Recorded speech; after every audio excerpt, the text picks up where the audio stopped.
Welcome to this week's episode of Kidlet 6. If you're new here, welcome. We're so glad you're here. And if you've been around a while, welcome back.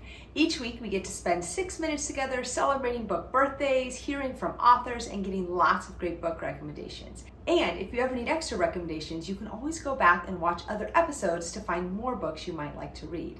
Today we're going to celebrate lots of great book birthdays, hear about a fantastic book of the week, and even travel back in time to the 1920s. As a reminder, all the books mentioned are listed down in those notes below, so if you hear about a book that sounds interesting, you can look down there and find all the details. Let's get started. There are two words that are absolutely banned in Tibet. Two words that if you say them can land you in jail. Dalai Lama. Tosh and Sam work so hard to follow all the rules that they have laid out for them in Tibet. Then one day, everything changes when a man sets himself on fire in protest and Tosh's parents are seized by soldiers. Tosh and Sam decide to escape Tibet in hopes that they can travel to India and find the Dalai Lama.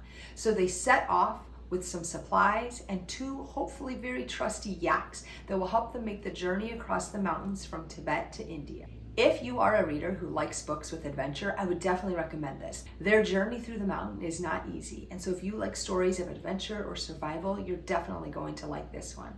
I'd also recommend this one if you like to read books that let you travel through the pages. You will feel absolutely transported to Tibet and India through the pages of this book.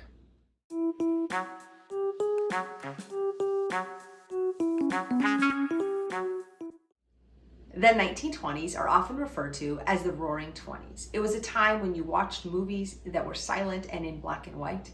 It was a time filled with jazz music, rodeos, and traveling circuses. Today, we're going to look at 3 historical fiction books that are set during this era. We'll get to visit an ostrich farm, solve a rodeo robbery, and visit the set of a silent film. In Long Road to the Circus, Susie is tired of summers filled with chores and desperately wants to see the world. And then, one day, she meets a former circus queen and her ostriches, and she lets Susie learn how to ride.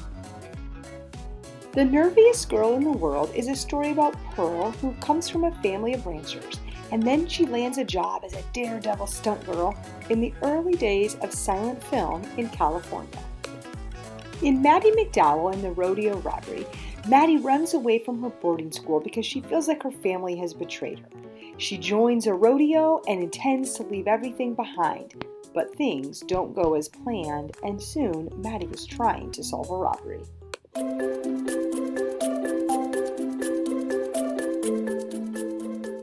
The day a book first comes out is called its publication date, but it can also be called this book birthday, and that's a lot more fun, so we're going to go with that. So let's get ready to celebrate a few of this week's book birthdays. First up is Where You've Got to Be. Noli's sister Lyndon might be only 14 months older than her, but it feels like she's growing up so much faster. She cut short cousin week at their grandma's house, she's trying out for a big ballet production, and Noli's just kind of feeling left behind.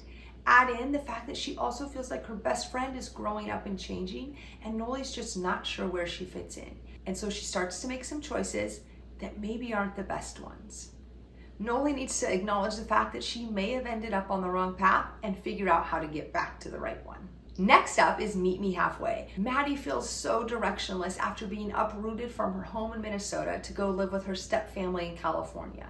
She has to go to a new school where she meets Mercedes. Mercedes is incredibly popular, and her doppelganger, and Mercedes doesn't like it at all.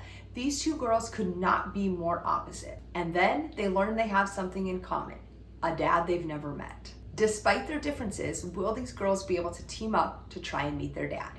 Next up is Apartment 713. Jake absolutely hates his new home. It's fading, the wallpaper's coming down, and there's just not much to like about it. Eventually, loneliness leads Jake to the apartment of an elderly lady, and then it leads to another apartment.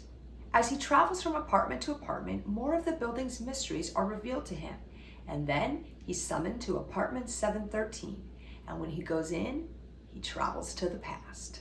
Now, the best way to celebrate a book birthday is by reading the book. So head to your local library or your nearest bookstore and pick up your copy of these books today.